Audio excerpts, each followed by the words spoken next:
मुंशी प्रेमचंद की कहानी दंड। संध्या का समय था। कचहरी उठ गई थी। अलहकार चपरासी जेबे खनखनाते घर जा रहे थे। मेहतर कूड़े टटोल रहा था कि शायद कहीं पैसे मिल जाएं। कचहरी के बरामदों में सांडों ने वकीलों की जगह ले ली थी। पेड़ों के नीचे मुहर्रिरों की जगह कुत्ते बैठे नजर आते थे। इसी समय एक बूढ़ा आदमी फटे पुराने कपड़े पहने लाठी टेकता हुआ जंट साहब के बंगले पर पहुंचा और साइबान में खड़ा हो गया। जंट साहब का नाम था मिस्टर जी सिन्हा। अर्दली ने दूर ही से ललकारा, कौन साइबान में खड़ा है? क्या चाहता है? बूढ़ा, गरीब बामहन हूँ भैया, साहब से भेंट होगी? अर्दली, साहब तुम जैसों से नहीं मिला करते। बूढ़े ने लाठी पर अकड़ कर कहा, क्यों भाई, हम खड़े हैं या चोर डाकू हैं कि हमारे मुंह में कुछ लगा हुआ है? अर्दली, भीख मांगकर मुकदमा लड़ने आए होंगे।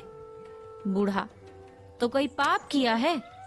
अगर घर बेचकर नहीं लड़ते तो कुछ बुरा करते हैं। यहाँ तो मुकदमा लड़ते लड़ते उम्र बीत गई, लेकिन घर का पैसा नहीं खर्चा। मियाँ की जूती मियाँ का सिर करते हैं। 10 भले मानसों से मांग कर एक को दे दिया, चलो छुट्टी हुई। गांव भर नाम से कांपता है। किसी ने जरा भी टिर पिर की और मैंने अदालत में दावा दायर किया। अर्दली, किसी बड़े आदमी से पाला नहीं पड़ा अभी। बूढ़ा, अजी कितने ही बड़ों को बड़े घर भिजवा दिया, तुम हो किस फेर में? हाई कोर्ट तक जाता हूँ सीधे, कोई मेरे मुंह क्या आएगा बेचारा। गांव से तो कौड़ी जाती नहीं, फिर डरे क्यों? जिसकी चीज पर दांत लगाए अपना करके छोड़ा। सीधे ना दिया तो अदालत में घसीट लाए और रगेद रगेद कर मारा। अपना क्या बिगड़ता है? तो साहब से उतला करते हो कि मैं ही पुकारूं? अर्दली ने देखा ये आदमी यूं नहीं टलने वाला, तो जाकर साहब से उसकी इत्तला की। साहब ने हुलिया पूछा और खुश होकर कहा, फौरन बुला लो। अर्दली, हुजूर बिल्कुल फटे हाल है। साहब, गुदड़ी ही में लाल होते हैं, जाकर भेज दो।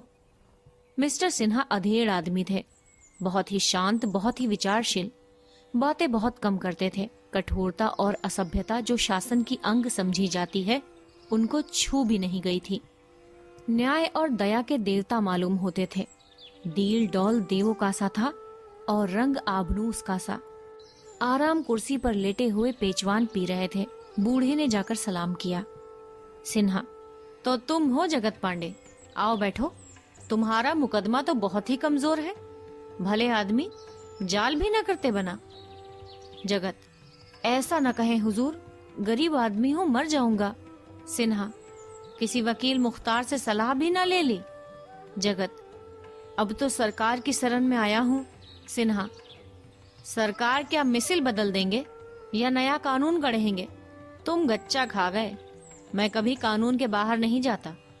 जानते हो ना, अपील से कभी मेरी तजवीज रद्द नहीं होती। जगत, बड़ा धर्म होगा सरकार। सिन्हा के पैरों पर गिन्नियों की एक पोटली रखकर, बड़ा दुखी हूँ सरकार। सिन्हा मुस्कुराकर, यहाँ भी अपनी चालबाजी से नहीं चूकते। निकालो अभी और, ओस से प्यास नहीं बुझती। भला दहाई तो पूरा करो। जगत, बहुत तंग हूँ दीन बंधु। सिन्हा, डालो डालो कमर में हाथ, भला कुछ मेरे नाम की लाज तो रखो। जगत, लुट जाऊंगा सरकार। लुटे तुम्हारे दुश्मन जो इलाका बेचकर लड़ते हैं। तुम्हारे जजमानों का भगवान भला करे, तुम्हें किस बात की कमी है? मिस्टर सिन्हा इस मामले में जरा भी रियायत न करते थे। जगत ने देखा कि यहाँ काहियापन से काम चलेगा, तो चुपके से 4 गिन्नियां और निकाली, लेकिन उन्हें मिस्टर सिन्हा के पैरों रखते समय उसकी आंखों से खून निकल आया।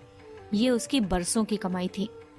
बरसों पेट काट कर, तन जलाकर, मन बांधकर, झूठी गवाहियां देकर उसने ये थाती संचय कर पाई थी।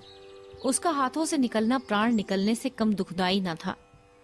जगत पांडे के चले जाने के बाद कोई 9 बजे रात को जंट साहब के बंगले पर एक तांगा आकर रुका और उस पर से पंडित सत्यदेव उतरे, जो राजा साहब शिवपुर के मुख्तार थे। मिस्टर सिन्हा ने मुस्कुराकर कहा, आप शायद अपने इलाकों में गरीबों को न रहने देंगे, इतना जुल्म? सत्यदेव, गरीब परवर, ये कहिए कि गरीबों के मारे अब इलाके में हमारा रहना मुश्किल हो रहा है। आप जानते हैं सीधी उंगली से घी नहीं निकलता, जमींदार को कुछ न कुछ सख्ती करनी ही पड़ती है। मगर अब ये हाल है कि हमने जरा चू भी की तो उन्हीं गरीबों की त्योरियां बदल जाती हैं। सब मुफ्त में जमीन जोतना चाहते हैं, लगान मांगिए तो फौजदारी का दावा करने को तैयार। अब इसी जगत पांडे को देखिए, गंगा कसम है हुजूर, सरासर झूठा दावा है। हुजूर से कोई बात छिपी तो नहीं रह सकती। अगर जगत पांडे मुकदमा जीत गया तो हमें बोरिया बंधना छोड़कर भागना पड़ेगा। अब हुजूर ही बसाएं तो बच सकते हैं। राजा साहब ने हुजूर को सलाम कहा है और अर्ज की है कि हक इस मामले में जगत पांडे की ऐसी खबर ले कि वो भी याद करे। मिस्टर सिन्हा ने भवें सिकोड़ कर कहा, कानून मेरे घर तो नहीं बनता। सत्यदेव, आपके हाथ में सब कुछ है। ये कहकर गिन्नियों की एक गड्डी निकालकर मेज पर रख दी। मिस्टर सिन्हा ने गड्डी को आंखों से गिनकर कहा, इन्हें मेरी तरफ से राजा साहब को नजर कर दीजिएगा। आखिर आप कोई वकील तो करेंगे, उसे क्या दीजिएगा? सत्यदेव, ये तो हुजूर के हाथ में है। जितनी ही पेशियां होंगी उतना ही खर्च भी बढ़ेगा। सिन्हा, मैं चाहूं तो महीनों लटका सकता हूँ। सत्यदेव, हाँ, इससे कौन इनकार कर सकता है। सिन्हा, 5 पेशियां भी हुई तो आपके कम से कम 1000 उड़ जाएंगे। आप यहाँ उसका आधा पूरा कर दीजिए तो एक ही पेशी में वारा न्यारा हो जाए, आधी रकम बच जाए। सत्यदेव ने 10 गिन्नियां और निकालकर मेज पर रख दी और घमंड के साथ बोले, हुक्म हो तो राजा साहब से कह दूं, आप इत्मीनान रखें, साहब की कृपा दृष्टि हो गई है। मिस्टर सिन्हा ने तीव्र स्वर में कहा, जी नहीं, ये कहने की जरूरत नहीं। मैं किसी शर्त पर रकम नहीं ले रहा। मैं करूंगा वही जो कानून की मंशा होगी। कानून के खिलाफ जौ भर भी नहीं जा सकता, यही मेरा उसूल है। आप लोग मेरी खातिर करते हैं, ये आपकी शरारत है। उसे अपना दुश्मन समझूंगा जो मेरा ईमान खरीदना चाहे। मैं जो कुछ लेता हूँ सच्चाई का इनाम समझ कर लेता हूँ। जगत पांडे को पूरा विश्वास था कि मेरी जीत होगी, लेकिन तजवीज सुनी तो होश उड़ गए।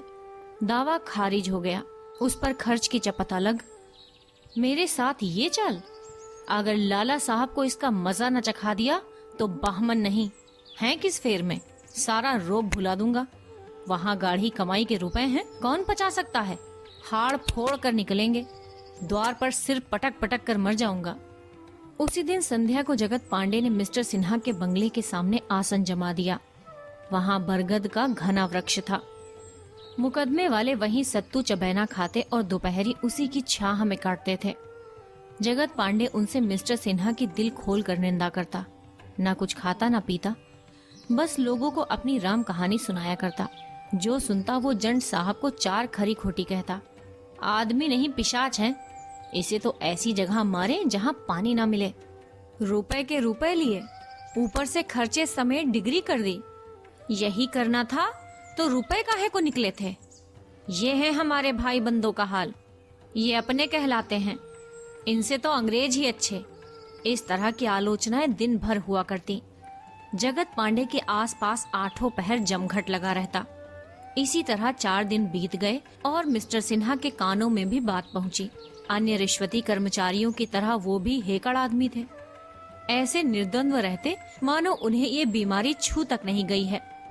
जब वो कानून से जौ भर भी न टलते थे तो उन पर रिश्वत का संदेह हो ही क्यों कर सकता था, और कोई करता भी तो उनकी मानता कौन।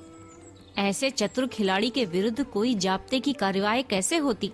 मिस्टर सिन्हा अपने अफसरों से भी खुशामद का व्यवहार न करते, इससे हुक्काम भी उनका बहुत आदर करते थे। मगर जगत पांडे ने वो मंत्र मारा था जिसका उनके पास कोई उत्तर न था। ऐसे बांगड़ आदमी से आज तक उन्हें साबिका न पड़ा था। अपने नौकरों से पूछते, बुढ़ा क्या कर रहा है। नौकर लोग अपनापन जताने के लिए झूठ के पुल बांध देते। हुजूर कहता था भूत बनकर लगूंगा, मेरी वेदी बने तो सही, जिस दिन मरूंगा उस दिन 100 जगत पांडे होंगे। मिस्टर सिन्हा पक्के नास्तिक थे, लेकिन ये बातें सुन सुनकर सशंक हो जाते और उनकी पत्नी तो थर थर कांपने लगती। वो नौकरों से बार बार कहती, उससे जाकर पूछो क्या चाहता है, जितना रुपया चाहे ले, हमसे जो चाहे मांगे वो देंगे, बस यहाँ से चला जाए। लेकिन मिस्टर सिन्हा आदमियों के इशारे से मना कर देते थे। उन्हें अभी तक आशा थी कि भूख प्यास से व्याकुल होकर बुढ़ा चला जाएगा। इससे अधिक भय ये था कि मैं जरा भी नर्म पड़ा और नौकरों ने मुझे उल्लू बनाया। छठे दिन मालूम हुआ कि जगत पांडे अबोल हो गया है, उससे हिला तक नहीं जाता। चुपचाप पड़ा आकाश की ओर देख रहा है, शायद आज रात दम निकल जाए। मिस्टर सिन्हा ने लंबी सांस ली और गहरी चिंता में डूब गए। पत्नी ने आंखों में आंसू भरकर आग्रह पूर्वक कहा, तुम्हें मेरे सिर की कसम, जाकर किसी तरह इस बला को टालो। बुढ़ा मर गया तो हम कहीं के न रहेंगे। अब रुपए का मुंह मत देखो, 2-4 हजार भी तो देने पड़े तो देकर उसे मनाओ। तुमको जाते शर्म आती है तो मैं चली जाऊं। सिन्हा, जाने का इरादा तो मैं कई दिन से कर रहा हूँ, लेकिन जब देखता हूँ वहां भीड़ लगी रहती है, इससे हिम्मत नहीं पड़ती। सब आदमियों के सामने तो मुझसे न जाया जाएगा, चाहे कितनी ही बड़ी आफत क्यों ना आ पड़े। तुम 2-4 हजार की कहती हो, मैं 10-5 हजार देने को तैयार हूँ, लेकिन वहां नहीं जा सकता। ना जाने किस बुरी साइट में मैंने इसके रुपए लिए। जानता कि ये इतना फिसाद खड़ा करेगा तो फाटक में घुसने ही ना देता। देखने में तो ऐसा सीधा मालूम होता था कि गऊ है। मैंने पहली बार आदमी पहचानने में धोखा खाया है। पत्नी, तो मैं ही चली जाऊं? शहर की तरफ से आऊंगी और सब आदमियों को हटाकर अकेले में बात करूंगी। किसी को खबर ना होगी कि कौन है। इसमें तो कोई हरज नहीं है। मिस्टर सिन्हा ने संदिग्ध भाव से कहा, ताड़ने वाले ताड़ ही जाएंगे, चाहे तुम कितना ही छुपाओ। पत्नी, ताड़ जाएंगे तो ताड़ जाए, अब किससे कहां तक डरूं? बदनामी अभी क्या कम हो रही है जो और हो जाएगी? सारी दुनिया जानती है कि तुमने रुपए लिए। यूं ही कोई किसी पर प्राण नहीं देता, फिर अब व्यर्थ ऐंठ क्यों करो? मिस्टर सिन्हा अब मर्म वेदना को न दबा सके, बोले, प्रिय, ये व्यर्थ की ऐंठ नहीं है।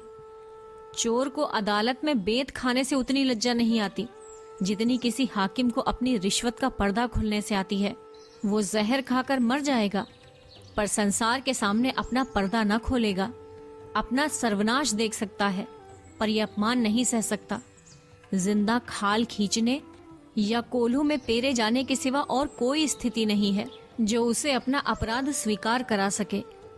इसका तो मुझे जरा भी भय नहीं है कि ब्राह्मण भूत बनकर हमको सताएगा या हमें उनकी वेदी बनाकर पूजनी पड़ेगी। ये भी जानता हूँ कि पाप का दंड भी बहुधा नहीं मिलता, लेकिन हिंदू होने के कारण संस्कारों की शंका कुछ कुछ बनी हुई है। ब्रह्म हत्या का कलंक सिर पर लेते हुए आत्मा कांपती है। बस इतनी बात है। मैं आज रात को मौका देख कर जाऊंगा और इस संकट को काटने के लिए जो कुछ हो सकेगा करूंगा। तिर जमा रखो। आधी रात बीत चुकी थी। मिस्टर सिन्हा घर से निकले और अकेले जगत पांडे को मनाने चले। बरगद के नीचे बिल्कुल सन्नाटा था। अंधकार ऐसा था मानो निशा देवी यहीं शयन कर रही हो। जगत पांडे की सांस जोर जोर से चल रही थी, मानो मौत जबरदस्ती घसीटे लिए जाती हो। मिस्टर सिन्हा के रोए खड़े हो गए। बुढ़ा कहीं मर तो नहीं रहा है? जेबी लालटेन निकाली और जगत के समीप जाकर बोले, पांडे जी, कहो क्या हाल है? जगत पांडे ने आंखें खोलकर देखा और उठने की असफल चेष्टा करके बोला, मेरा हाल पूछते हो? देखते नहीं हो मर रहा हूं। सिन्हा, तो इस तरह क्यों प्राण देते हो? जगत, तुम्हारी यही इच्छा है तो मैं क्या करूं? सिन्हा, मेरी तो यही इच्छा नहीं। हाँ, तुम अलबत्ता मेरा सर्वनाश करने पर तुले हुए हो। आखिर मैंने तुम्हारे 150 रुपए ही तो लिए हैं। इतने ही रुपए के लिए तुम इतना बड़ा अनुष्ठान कर रहे हो? जगत, 150 रुपए की बात नहीं है। जो तुमने मुझे मिट्टी में मिला दिया, मेरी डिग्री हो गई होती तो मुझे 10 बीघे जमीन मिल जाती और सारे इलाके में नाम हो जाता। तुमने मेरे 150 नहीं लिए, मेरे 5000 बिगाड़ दिए, पूरे 5000। लेकिन ये घमंड न रहेगा, याद रखना, कहे देता हूँ, सत्यानाश हो जाएगा। इस अदालत में तुम्हारा राज्य है, लेकिन भगवान के दरबार में विप्रो ही का राज्य है। विप्र का धन लेकर कोई सुखी नहीं रह सकता। मिस्टर सिन्हा ने बहुत खेद और लज्जा प्रकट की। बहुत अनुनय से काम लिया और अंत में पूछा, सच बताओ पांडे, कितने रुपए पा जाओ तो ये अनुष्ठान छोड़ दो? जगत पांडे अब की जोर लगाकर उठ बैठे और बड़ी उत्सुकता से बोले, 5,000 से कौड़ी कम न लूंगा। सिन्हा, 5,000 तो बहुत होते हैं, इतना जुल्म ना करो। जगत, नहीं, इससे कम ना लूंगा। ये कहकर जगत पांडे फिर लेट गया। उसने ये शब्द निश्चयात्मक भाव से कहे थे। मिस्टर सिन्हा को और कुछ कहने का साहस ना हुआ। रुपए लाने घर चले, लेकिन घर पहुंचते पहुंचते नियत बदल गई। 150 के बदले 5,000 देते कलंक हुआ। मन में कहा, मरता है जाने दो, कहाँ की ब्रह्म हत्या और कैसा पाप, ये सब पाखंड है, बदनामी ना होगी। सरकारी मुलाजिम तो यूं ही बदनाम होते हैं, ये कोई नई बात थोड़े है। बच्चा कैसे उठ बैठे थे, समझा होगा उल्लू फंसा। अगर 6 दिन के उपवास करने से 5,000 मिले तो मैं महीने में कम से कम 5 मर्तबा ये अनुष्ठान करूं। 5,000 नहीं, कोई मुझे 1,000 दे दे। यहाँ तो महीनों भर नाक रगड़ता हूँ, तब जाके 600 रुपए के दर्शन होते हैं। नोच खसोट से भी शायद ही किसी महीने में इससे ज्यादा मिलता हो। बैठा मेरी राह देख रहा होगा, लेना रुपए, मुंह मीठा हो जाएगा। वो चारपाई पर लेटना चाहते थे कि उनकी पत्नी जी आकर खड़ी हो गईं। उनके सिर के बाल खुले हुए थे, आंखें सहमी हुई, रह रहकर कांप उठती थी, मुंह से शब्द ना निकलता था। बड़ी मुश्किल से बोली, आधी रात तो हो गई, तुम जगत पांडे के पास चले जाओ। मैंने अभी ऐसा बुरा सपना देखा है कि अभी तक कलेजा धड़क रहा है। जान संकट में पड़ी हुई है, जाके किसी तरह उसे टालो। मिस्टर सिन्हा, वहीं से तो चला आ रहा हूं, मुझे तुमसे ज्यादा फिक्र है। अभी आकर खड़ा ही हुआ था कि तुम आ गई। पत्नी, अच्छा तो तुम गए थे, क्या बातें हुई, राजी हुआ? सिन्हा, 5,000 रुपए मांगता है। पत्नी, 5,000? सिन्हा, कौड़ी कम नहीं कर सकता और मेरे पास इस वक्त 1,000 से ज्यादा ना होंगे। पत्नी ने एक क्षण सोचकर कहा, जितना मांगता है उतना ही दे दो, किसी तरह गला तो छूटे। तुम्हारे पास रुपए ना हो तो मैं दे दूंगी। अभी से सपने दिखाई देने लगे हैं, मरा तो प्राण कैसे बचेंगे, बोलता चालता है ना। मिस्टर सिन्हा अगर आबनूस थे तो उनकी पत्नी चंदन। सिन्हा उनके गुलाम थे, उनके इशारों पर चलते थे। पत्नी जी भी पति शासन में कुशल थी। सौंदर्य और अज्ञान में अपवाद है। सुंदरी कभी भोली नहीं होती, वो पुरुष के मर्म स्थल पर आसन जमाना जानती है। सिन्हा, तो लाओ देता हूं, लेकिन आदमी बड़ा चग्घड़ है, कहीं रुपए लेकर सबको दिखाता फिरे तो। पत्नी, इसको यहां से इसी वक्त भागना होगा।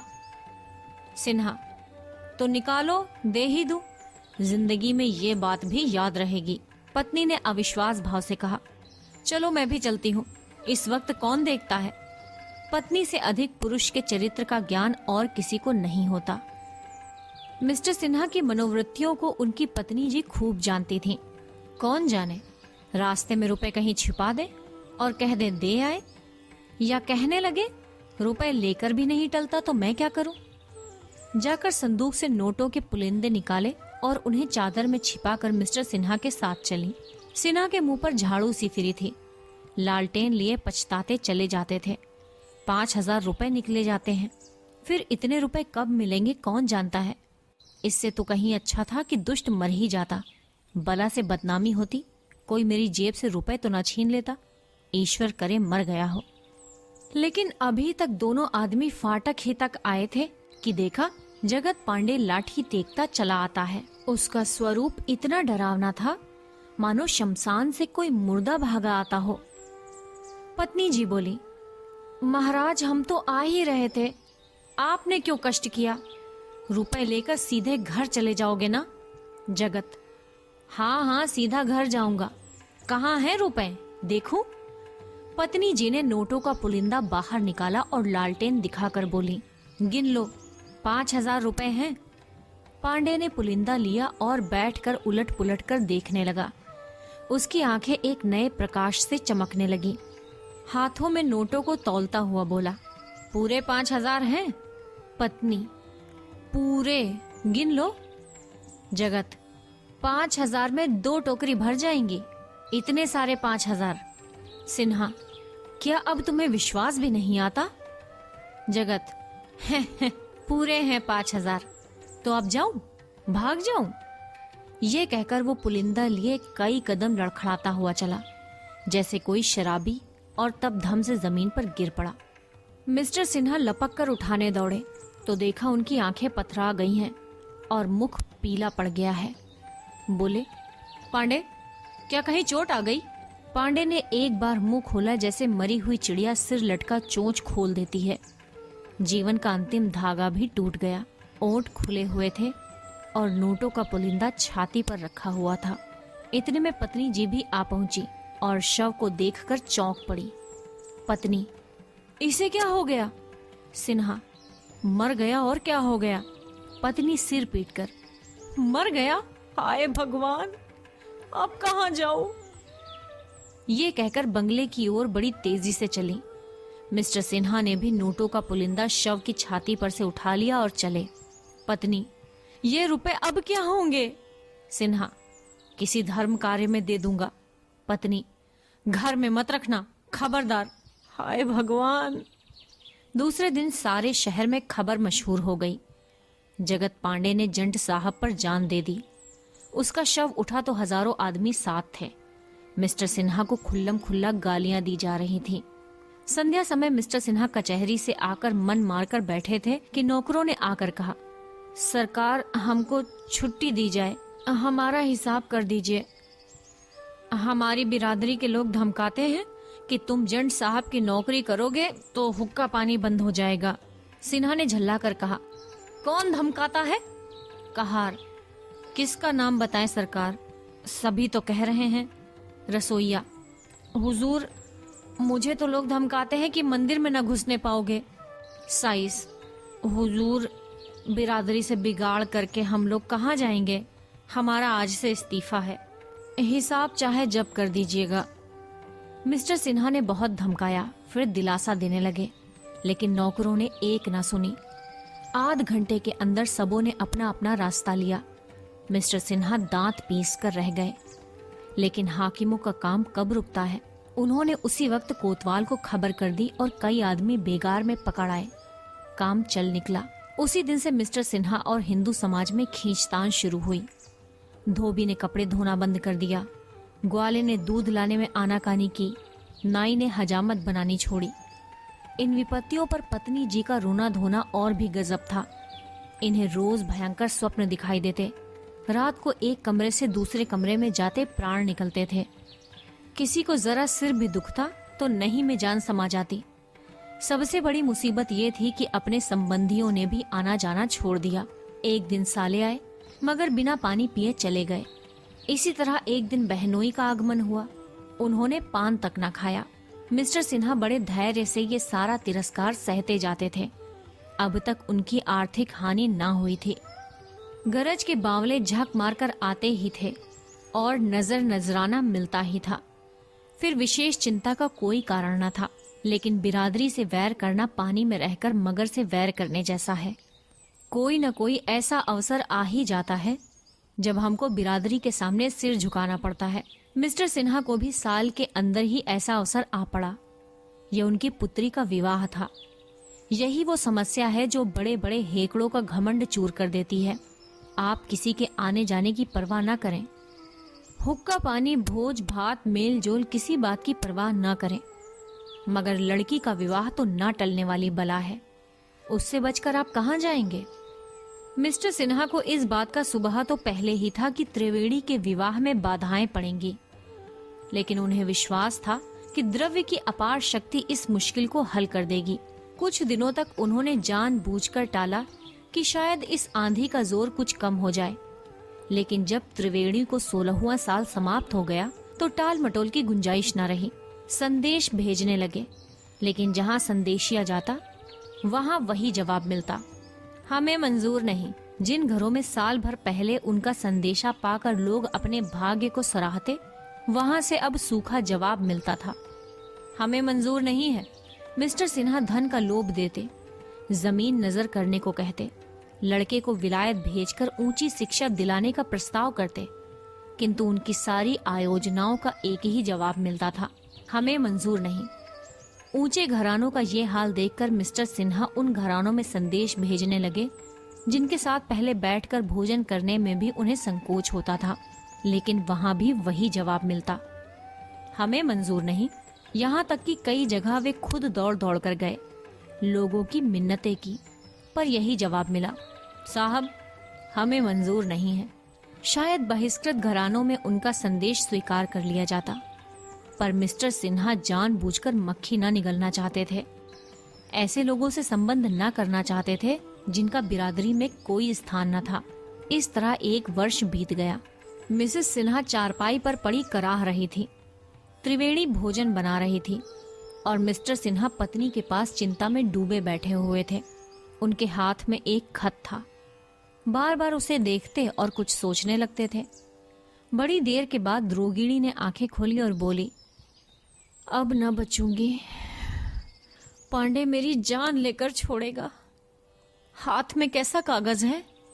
सिन्हा, यशोदा नंदन के पास से खत आया है। पाजी को ये खत लिखते हुए शर्म नहीं आती। मैंने इसकी नौकरी लगाई, इसकी शादी करवाई और आज उसका मिजाज इतना बढ़ गया है कि अपने छोटे भाई की शादी मेरी लड़की से करना पसंद नहीं करता। अभागे के भाग्य खुल जाते। पत्नी, भगवान अब ले चलो, ये दुर्दशा नहीं देखी जाती। अंगूर खाने का जी चाहता है, मंगवाए कि नहीं? सिन्हा, मैं जाकर खुद लेता आया था। ये कहकर उन्होंने तश्तरी में अंगूर भरकर पत्नी के पास रख दिए। वो उठा उठाकर खाने लगी। जब तश्तरी खाली हो गई तो बोली, अब किसके यहाँ संदेशा भेजोगे? सिन्हा, किसके यहाँ बताऊं? मेरी समझ में तो अब कोई ऐसा आदमी नहीं रह गया। ऐसी बिरादरी में रहने से तो ये 1000 दर्जा अच्छा कि बिरादरी के बाहर रहूं। मैंने एक ब्राह्मण से रिश्वत ली, इससे मुझे इनकार नहीं, लेकिन कौन रिश्वत नहीं लेता?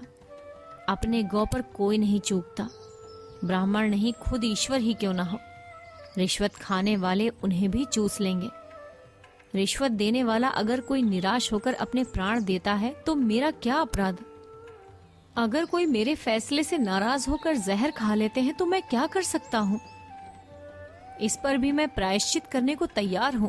बिरादरी जो दंड दे उसे स्वीकार करने को तैयार हूं।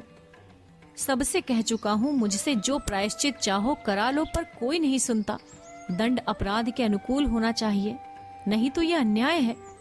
अगर किसी मुसलमान का छुआ भोजन खाने के लिए बिरादरी मुझे काले पानी भेजना चाहे तो मैं उसे कभी न मानूंगा। फिर अपराध अगर है तो मेरा है। मेरी लड़की ने क्या अपराध किया है? मेरे अपराध के लिए लड़की को दंड देना सरासर न्याय विरुद्ध है। पत्नी, मगर करोगे क्या? और कोई पंचायत क्यों नहीं करते? सिन्हा, पंचायत में भी तो वही बिरादरी के मुखिया लोग ही होंगे। उनसे मुझे न्याय की आशा नहीं। वास्तव में इस तिरस्कार का कारण ईर्ष्या है। मुझे देखकर सब जलते हैं और इसी बहाने वो मुझे नीचा दिखाना चाहते हैं। मैं इन लोगों को खूब समझता हूं। पत्नी, मन की लालसा मन में रह गई। ये अरमान लिए संसार से जाना पड़ेगा, भगवान की जैसी इच्छा। तुम्हारी बातों से मुझे डर लगता है कि मेरी बच्ची की ना जाने क्या दशा होगी, मगर तुमसे मेरी अंतिम विनय यही है कि बिरादरी से बाहर न जाना, नहीं तो परलोक में भी मेरी आत्मा को शांति न मिलेगी। ये शोक मेरी जान ले रहा है। बच्ची पर ना जाने क्या विपत्ति आने वाली है। ये कहते मिसेस सिन्हा की आंखों में आंसू बहने लगे। मिस्टर सिन्हा ने उनको दिलासा देते हुए कहा, इसकी चिंता मत करो प्रिय। मेरा आशय केवल इतना था कि ऐसे भाव मेरे मन में आया करते हैं। तुमसे सच कहता हूं, बिरादरी के अन्याय से कलेजा छलनी हो जाएगा। पत्नी, बिरादरी को बुरा मत कहो। बिरादरी का डर ना हो तो आदमी ना जाने क्या क्या उत्पात करे। बिरादरी को बुरा ना कहो। कलेजे पर हाथ रखकर, यहां बड़ा दर्द हो रहा है। यशोदानंद ने भी कोरा जवाब दे दिया। किसी करवट चैन नहीं आता, क्या करूं भगवान। सिन्हा, डॉक्टर को बुलाऊं? पत्नी, तुम्हारा जी चाहे बुला लो, लेकिन मैं बचूंगी नहीं। जरा तिब्बो को बुला लो, प्यार कर लूं। जी डूबा जाता है। मेरी बच्ची, हाय मेरी बच्ची। मुंशी प्रेमचंद की कहानी दंड। कथावाचक सोनम।